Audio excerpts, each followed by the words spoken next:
it was done with, that kind of a revenue expenditure was played out. They left capital expenditure totally untouched. At the same time, why they did so? The reason is, as a market participant, we always talk about how much allocation is being done. What is more relevant for the market is how much is actually being spent. What is the type of expense which was actually done on the ground? Because that is the expense which translates into income of the recipient of the grant from the government. So whether it is companies, whether it is individuals, whether it is an institution which is receiving the money from the government, it becomes an income in their hand to be spent. And that is where the catch point lies. So this year, first time the interim budget, when it was presented on 1st of Feb, within couple of months, we straight away went into the election, general election, the country election, which has happened. At the same time, the country was facing severe, summer heat wave was playing out. Lot of capex spends on infra could not take place. One was because of shortage of labor at that point of time. Then the people who were coming to work, they were falling ill. Then again, those activities being installed. And then election has its own type of, 2 month kind of a stop area kind of a play which happens out there because people are pulled into different election roles. So actually, the activity has to come down a bit. Prior to this year, what the allocation was 10.5 lakh crores, putting in together the state grant. Even that was not spent fully. States were unable to use the money which was allocated to them, and there was a deficit of 7-8%. And that was the reason why fiscal deficit looked very contained, and the projection was given of 5.8%, and which was further came down to 5.6% because capital expenditure could not happen. So mere announcements will make no good. And this government is very practical in understanding the fact. If you announce 12 lakh crores of capex or 12.5 lakh crores of capex, announcement can be done, right? At the same time, fiscal deficit would have been maintained at 5.1%, the earlier guidance which they have given. But how does it make a sense? Eventually, you only have 6 months, 7 months now left when the next budget comes on 1st of Feb 2025. So this was very clear to the government that this budget is again practically valid for only 6, 7 months. 1 year, 1 month will go again into the monsoon kind of a play. So there is no need to, tickle or any kind of do some kind of weight shifting on the capex front because eventually that money is not going to be spent. The good part is by not announcing any additional capex, keeping the capex where it is, repaying debt, bringing the fiscal deficit further down to 4.9% will win brownie points for India on the global map for credit rating agencies. So India's rating is eventually going to go up because of a good fiscal math and fiscal health which the country will enjoy. So this was largely the theme of the budget, just an extension of the interim budget which was there, continuity of the interim budget which was there. And first, the government decided you spend at the end of the year if they are sitting on a large say tax revenue. So last year also whatever the estimate was given, government ended up with a higher tax revenue. If the same is the scenario and you can deploy the money for further expansion, you can do that. Nothing stops you. This is just a budget. These are not rules and regulation where it is going to restrict you that you can't spend more than this or you can't spend less than this. Spending happens in the natural course of the flow on the cash flows basis. Only thing in the revised budget, they can come out and say, okay, they spend, budget estimate was say 11.11 lakh crores for capex, they did 12 lakh crores. And for that, this much borrowing was done and fiscal deficit got distorted to that different. But at the same time, so much jobs were created, so much revenue was earned. So it's an open-ended scheme. Nothing to worry on that count. And this is precisely what played out. What came as a bolt from the blue, the expectation was there. But all the arrows will come at the same time was not expected from the market. One was the long-term capital gain tax, and then doing away with the indexation, which is not very much relevant to the markets, but economy in general or at large. Then came the short-term capital gain tax, where 5% hike is there. So whatever profit you earn on a short-term trading basis, 15% if you are paying as taxes, now you have to pay 20%. So 5% more of your profit goes away into paying the government.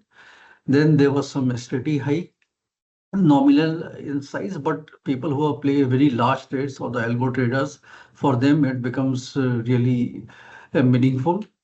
And at the same time, the buyback tax on the, I mean the buyback tax which was imposed on share buyback. So these four measures all coming at the same time was not expected by most of the market participants, though there was an expectation that one or two may come.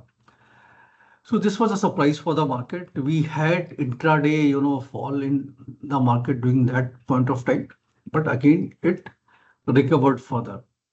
First, now the nine priority areas which the government put out. I mean, this is known to all. You must have read it, hundreds of WhatsApp forward which has come to you, all detailing the same points. I will just, for the sake of again remembering it, for our memory, I will repeat it fast. I will productivity, resilience in agriculture, employment and scaling, human resource development and social justice, manufacturing, urban energy, infra, innovation, research and development, and next generation reforms. This may sound like a language or English to you. To be even the first time when you hear this, so this all looks theory and blah blah blah kind of a thing. But here we need to think again. So this is not just theory. See, the entire CapEx program, I mean, be it Golden Quadrilateral, road development, port development, airport development, railway infra development, all this started 10 years back when the first government came of BJP 2014. From there, they have actually started aggressively taking all these measures. In 10 years time frame, most of the measures which they have initiated, which were very very widespread in nature, is near completion now. So when large capex is near completion, you don't take up the same level of capex every year because you don't have anything to construct for that matter. And here you have to understand two things. Capital expenditure are two in nature. One is revenue generating, and other is for the social cost. For example, if there is a flood in a city, things are being destroyed, and there if you are building a road or a hospital or a school, so people who are supplying materials and who are constructing, they will earn money. Labor force will earn money. But once it is constructed, there is no annuity income on that. Unlike the highways where you construct on a BOT basis, where you collect toll revenues, there is nothing like that. So it's a one-time expenditure for the government, one-time profit for the people who are constructing and who are employed in that kind of an activity, and then it ends there. So such activities do keep on happening, but this is a basically a dead kind of an expenditure which happens. There is no revenue return on that. So from here, what has happened is the major capexes which the government was taking on, since they are nearing completion, they don't want to end up into again announcing big capexes where if the roads are being constructed, but we don't want to become like a China, where you have dead cities or ghost cities being constructed, roads are there, but no vehicles are flying out there, so there is no toll collection. So it's a step in the right direction. Government wanted to take a pause for a few years, where they said prepare a population. I mean, city-wise population, tier two, tier three, tier four kind of a cities. Cities should be self-sufficient. They should have all infrastructure in place. And when the people earn more, then they will need airports, they will need ports, they will need better roads for their own compliance. Till that time it happens, there is no need to keep on spending money like this.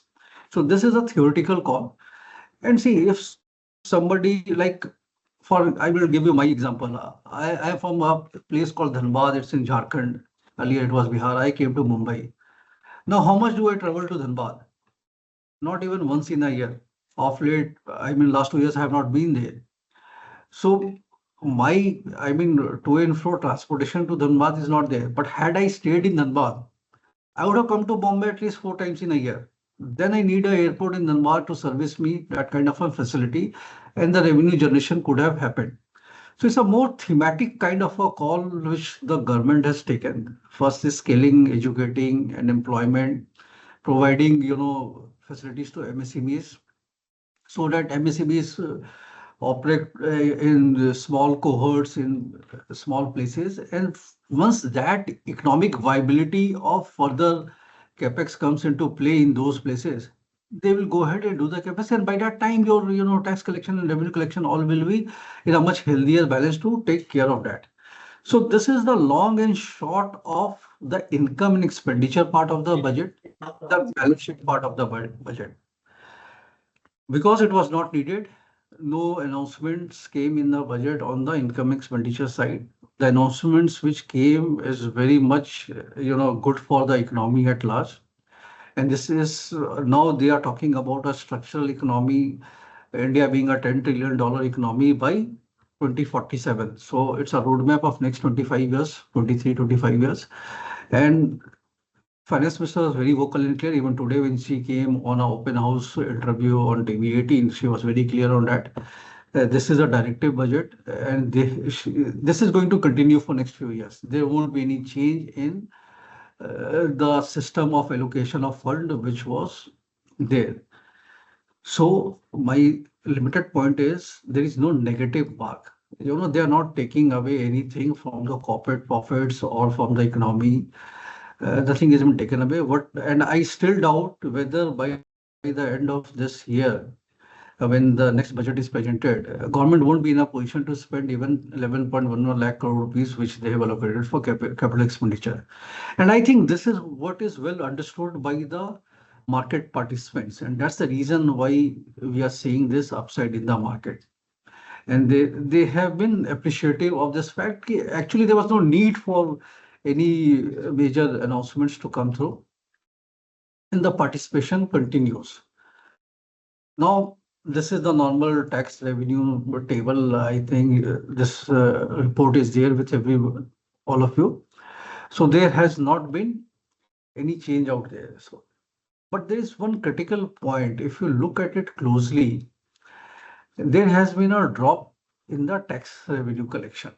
So government is anticipating a lower taxes. I mean, when they provided interim budget, the estimate was the center share of taxes to be around, this is all together, that is direct, indirect, after giving to state share, 26 lakh crores. So that has come down by around, say, 18,000 odd crores to 25 lakh 83,000 crores.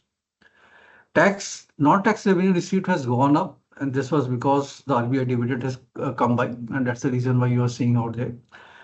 Now, this drop in tax revenue, if you marry this with the real GDP growth, which they have given of 6.5 to 7%, which is lower than what the expectation was, because RBI has said 7.2%.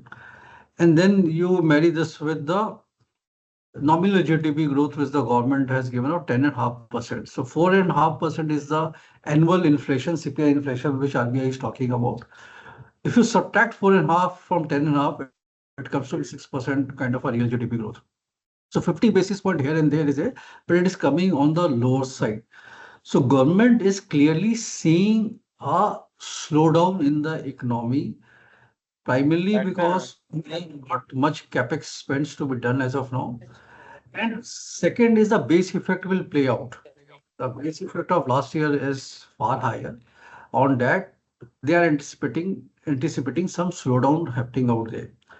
Same is being, observed by RBI, where they are also saying that growth will taper down because last year the, real GDP growth was 8.2%. So only a further revision of 7.2% is still 100 basis point lower than what the estimate was last year. From here, the economy related caution starts. Coming back, coming to the next slide, I will just give you first let's talk about now digress from Indian market. Indian market, we discussed about the budget part. Nothing wrong with the budget is what we discussed. Taxation part is just a hardship on the Indian equity cult, whether they are traders or they are investors or they are very aggressive trader, or even companies which are going for buyback. Again, hardship is done on the hands of the recipient of the buyback of shares if it is through a tender route. The other problem is there. We will come back to the Indian market, but before that, let's look at what's happening in the US market. So again, it is trading at all-time highs. And there also any correction which is there, it's been aggressively bought into, very similar to what is happening back into our country. And there's a reason for this why you are seeing such a speed in the US market and they are passing all hurdles seamlessly. The reason is yesterday the Q2 GDP numbers came out and it grew by 2.8%. Expectation was 2%. So, 80 basis point kind of outperformance was done by the US market. And last quarter GDP, that is the Q1 of calendar year 24, was 1.4%. So net, it is around 2.2% kind of annualized growth, which is they are predicting of 2.1%. So over a period of last 2.5, 3 years, people have been citing about a soft landing in the US economy or a recession coming into play. Forget about recession and soft landing. The country is still growing at 2.5% when the GDP is 26, $27 trillion kind of a GDP at 5.25 to 5.5% kind of a benchmark interest rate. Home loans now in the US is 7.5% if somebody is buying a new home out there. So interest rates have gone up, but it's being well absorbed by the economy. And its economy is taking it into their own stride, and still the growth is coming. Inflation is coming down, cooling off very fast. It has come down to 3.7% kind of a level, and it's racing towards the 2% benchmark, which the Fed is cited. So maybe by this year end or next year, at the beginning of the year, you'll be very near that kind of a figure. So unemployment rate did went up below 4% to 1%, but it has cooled from 8% in 2020. At the same time, last few months, US had a environmental problem. There were a few hurricanes and all. So whenever such kind of a climatic problem happens in US and it's very severe in size, people don't go for a job. And what there's the option is you can immediately apply for unemployment benefits if you're not going out for work. So that numbers is very seasonal and very short term kind of a number which comes into play. And because of that, this percentage has gone up. The chances are the next update when it comes in the month of July, this will be again back to below 4% kind of a level. So all lead indicators in US is doing fairly well. No problem out there. Problem in US is again, we will come to our market as well. A same problem, and this is a valuation multiple. So S&P 500 closed at around 5,400 kind of a levels yesterday. And that time, the price to book value is there is 4.9. P ratio is 24, price to earnings multiple. Last time when such kind of a price to book value, I mean, US witness was in the year 1999. And then you have this 2000 crash coming into the play. Before that, US has never, witnessed such kind of a high price to book value. And S&P 500 price to earnings multiple at 24. And Bloomberg estimates suggest they would be growing by earnings by 5 to 7% only in this calendar year 24. So there the heat is definitely on there. But we'll see this heat is continuing. And there is a caution out there on the US valuation front. So valuation is a caution. I will come to this point about why valuation being a caution, whether it is US or India, still our markets are going up, both the markets. That we'll discuss at the closer. But before that, now let's have some look at the Indian market. India is a similar story, very similar to what the US has been doing. So we saw, if you take this market from 2000 to 2004, kind of a market, 4 years, I mean, 5 years of consolidation was there. Then the breakout happened from 2004 to 2008, when the global financial crisis had a fall in the market playing out. A 6 year kind of a consolidation played out. And then from 2014, when the new government came into play, we have almost, this is the ninth running year of the bull market. So we from 8,000 to 24,000, it's been a continuous up trending market. In between, we did have a COVID related fall where the Nifty retraced to almost below 8,000 kind of a level. But the fact remains from 2014, 15, sub 8,000 level when the market was there. In 10 years time frame, it has climbed 3x. We are trading at 24,000 right now. Or today it is 24,800, 700. It has gone up. So that I have not taken. It's a 2 days back kind of a number. Price to book, we are above 4 now, which last time when we saw this kind of a price to book value kind of a multiple was in January 2008. Price to earnings ratio is 24x on a 12-month trading basis. 1 year forward, it is now 21, 21 and a half. Usually, on an average, the price to earnings multiple 1 year forward for India is 18, 19 is over the band. So we are plus one standard deviation as far as those multiples are concerned. You can see here the universe where plus one standard deviation is for large caps. This is the top 50 companies by market cap. We have not followed the Nifty 50 companies here. This is our own proprietary indices. Then the next 150 companies from 51 to 200 is, climbing towards the plus one standard deviation mark, which will happen because this is based on March earnings.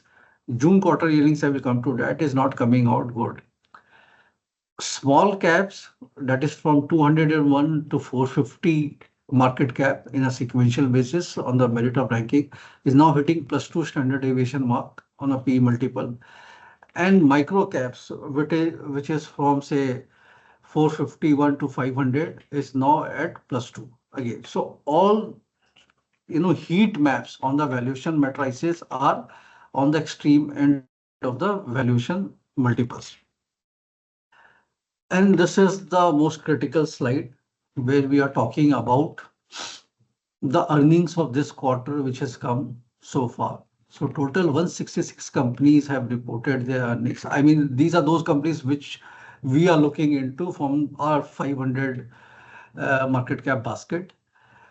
There we see if we put all together, year-on-year growth of PAT is only 5%, and quarter-on-quarter there's a decline of 7.5%. So Q and Q you can ignore for time being. One can just focus on this line. So year-on-year is 5%. Nifty companies, I mean Nifty 50, 22 companies have reported their earnings since till yesterday. Today IndusInd Bank and others have come through, which I have not included here. There, if you put this number, the year-on-year growth is only 1.73% on the reported PAT. And let's not forget here a huge contribution of HDFC has come into play in this quarter earnings.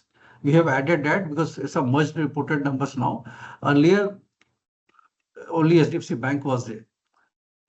If we strip BFSI and IT companies from the basket of 166 companies which we have reported here, if we come to this 106 companies, it's a 18% degrowth in the earnings which has come through. If you strip Nifty 50 companies from 166, then it is 14.5% kind of growth. IT companies has gone with 8.6%. It's the BFSI companies, that is the banking and financial, which is again doing the heavy lifting of 29%. Here again, the catch point is HDFC Limited, if you strip that out, but it is again still up 21% on a reported PAT basis. So the situation out here is that BFSI is a segment which has been doing well on a reported PAT basis, but the question is, you must have seen most of the banking stocks, they are under selling pressure. So there are a couple of reasons for that. One is there were a couple of one-offs, like Kotak Mahindra Bank had a one-off, HDFC Limited has a one-off. If we strip those two, then this 29% will fall drastically. Secondly, the asset quality deterioration we have seen. Most of the companies are reporting 10, 15 basis point kind of decline in the asset quality. NIMs are getting compressed. And yesterday, RBI came out with a LCR guidelines, that is liquidity coverage guidelines on the retail deposit. And what was alarming in that report was they were only, they were cornering the retail depositors and they wanted that LCR ratio to be raised from 10 to 15%. This is just a draft for discussion.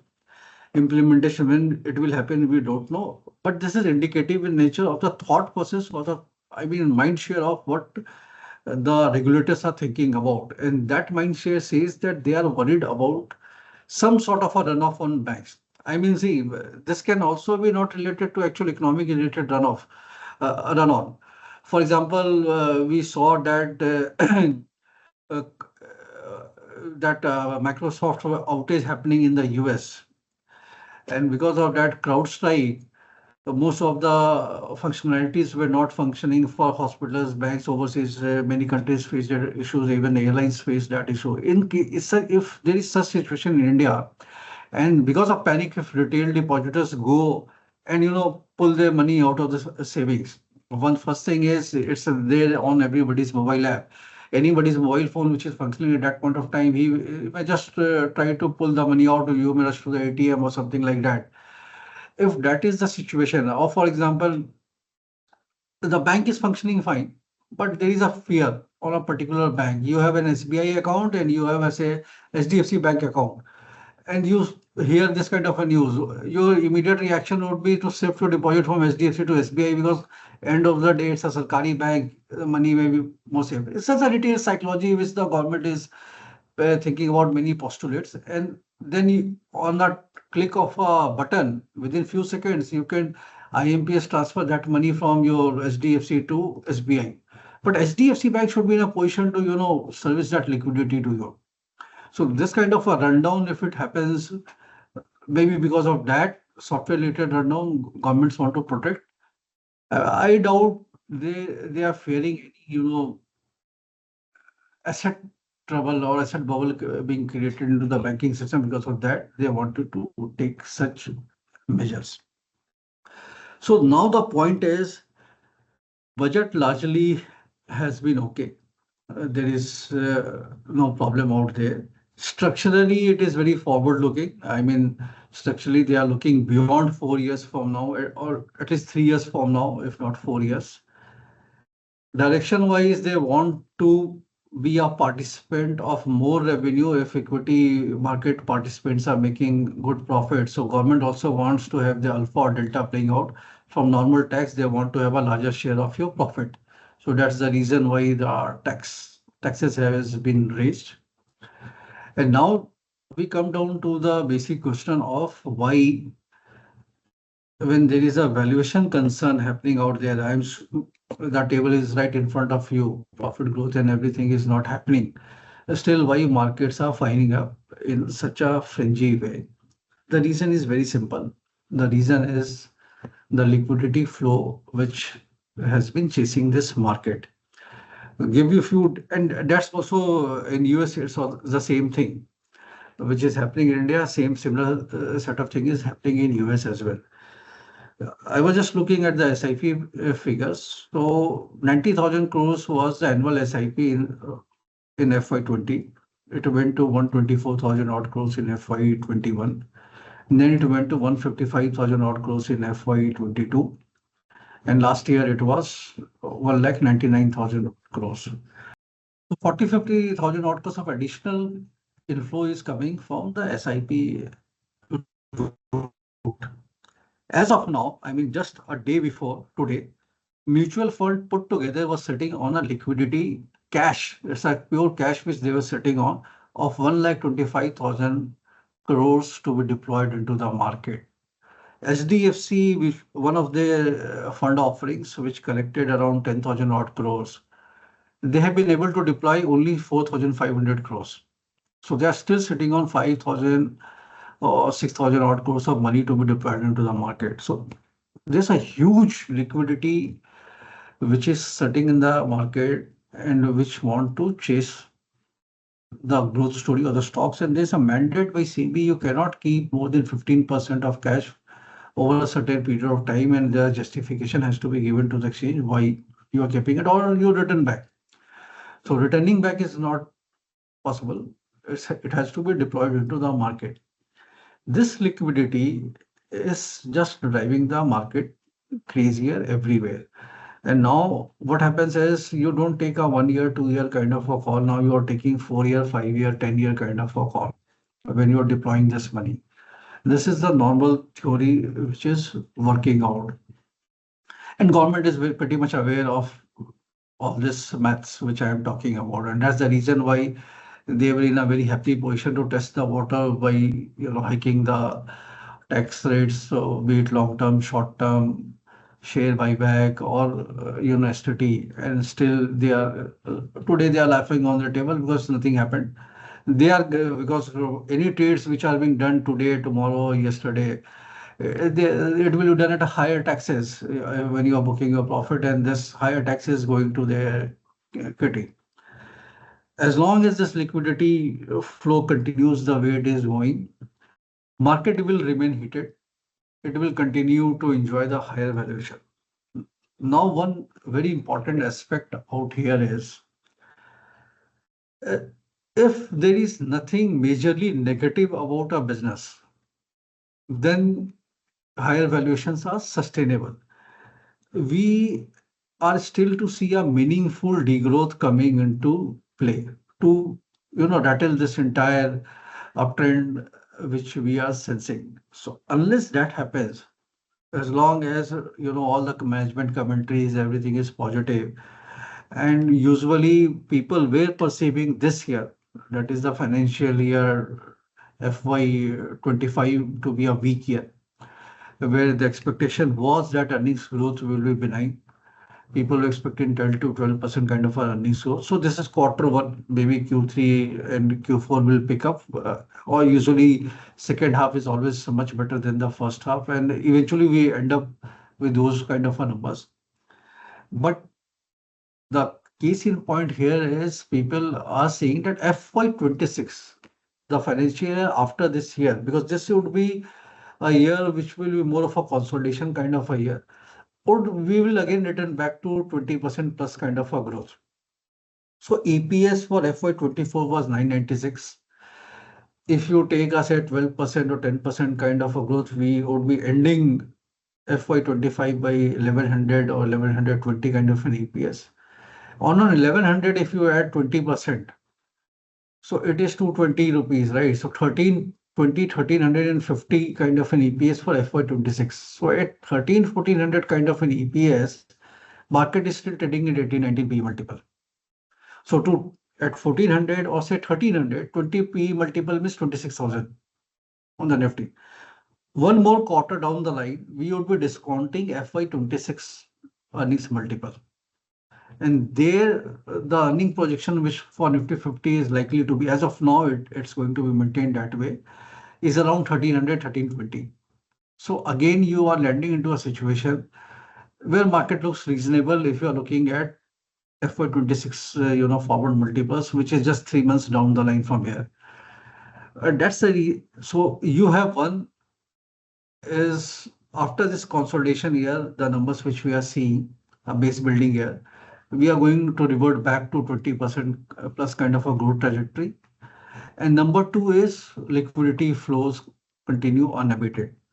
I mean, the day the market was crashing, I have in my where I was sitting, there were 7, 8 people just rushed towards me to ask for buy ideas. Tell me the buy ideas. I am sitting on so much cash. So this is a kind of cash people are sitting. I also did one calculation regarding the per capita growth. So India per se is being growing by around 14, 15% on the per capita income basis. This is entire population put together. I mean, so but if you take the disposable income of the people, who are at the higher end of the, I mean, tax paying bracket, their income is growing at 25%. And that is reflective in the flows to the, say, mutual fund.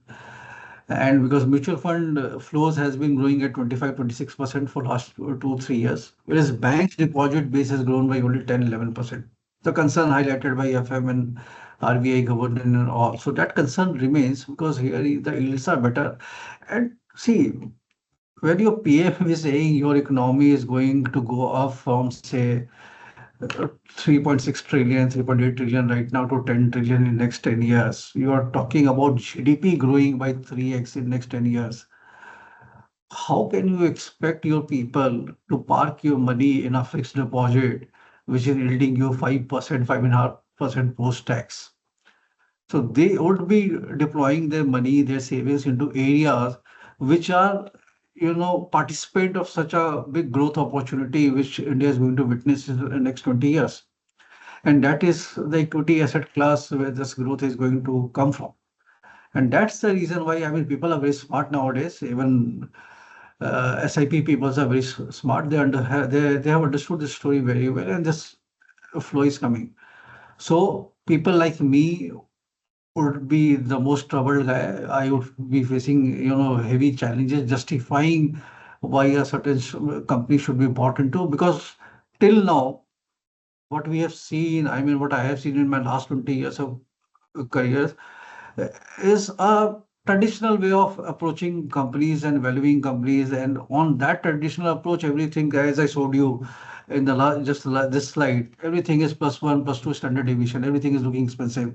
Price to book is going 4 times. But this is, I mean, that is history. Future, we have to change. We have to adopt to this growth. And again, last thing is the trust has to be there that this growth is going to come. As of now, on the table, there is not even a single negative point playing out in the business scene. If you are holding for 5 year, 10 year, if your vision is that way, then there is no problem. And for day traders or intraday traders, they should not also be afraid because so much liquidity is coming. They will keep you protected from any big fall happening into the market. The story ideas, what we can play out going forward. We will be coming out with a detailed note. I will 5, 10 stock ideas we have selected by in the next week. We just wanted to test the waters first for a few days. So this week has gone through. Next week more we will see. But I will spill the beans to you right now. I mean, see, you have to look for comfort areas. In the budget, what the government said, if you read between the lines, finance minister at one point of time, he said they are looking at monetizing assets of public sector companies. By monetizing asset of public sector companies, he did not meant divestment. What she meant was assets which are lying in the balance sheet, which is non-revenue generating asset, which is not a part of P&L, but that is lying in the balance sheet. For example, MTNL or BSNL, or there are many, Concor. There are many companies like that. Life Insurance Corporation of India. There are many railway companies which are sitting on huge land banks. And these land banks are just an asset in the books, their balance sheet. Dated 1940, 1930, 1920 is the acquisition cost of those land banks, which is of no use. The business revenue model PNL is doing what they are doing, and now they have become efficient as well. And with this real estate boom, which has come back into the country post 2020 after COVID, they want to capitalize on that. So one should be look out for such companies which are sitting on huge land bank. And what's the beauty of these companies? Most of these companies are available at PE multiple of 8 to 15 with the ROEs, return on equity, in excess of 20%, 25, 26, 20, 30 is the ROEs this company enjoys. And they have huge, parcels sitting with them. For example, MGL is having a huge land bank sitting with them in the Bombay region. Then you have MMTC, you have MTNL, you have companies like Coal India. Again, huge land parcels there. Life Insurance Corporation of India, huge property they are sitting on. All the public sector banks, they are sitting on huge properties. apart from improving business metrics. So, and these companies are still cheap if you compare on a valuation multiple to the private sector peers. So these are the areas one should be looking for a buy idea. Uh, and power sector is still on a boom, is doing well. But right now, I think rather than playing a power generator or power producer, you should be playing it out through power financiers. For example, PFC, RAC, it has run up quite a bit, but still further re-rating is due because their NPS have come down from less than 1%. The discom related problem is over. All this 300 gigawatt of energy which government is talking about in the renewable fund will need 16 lakh crores of actual, capital infusion. A normal 10 days, 75, 25. 75 is to the debt portion, 25 is to the equity. Out of 16 lakh crores, 10, 12 lakh has to be funded through a debt route where PFC, REC along with other banks will come into play. So their 25% profitability CAGR is there to stay. They are enjoying a ROE of 20 plus 22, 23, and they are available at a PE multiple of 9, 10. So chances of going wrong is very less in such companies. So these are the companies for next 1 year when this earning consolidation takes place, where profits would be hard to come by, or are safer bets on a risk reward perspective. A detailed note on that, the entire this theme, maybe a week's time or 10 days time I will be releasing. But in meanwhile, you can always share your thoughts with your clients and advise them.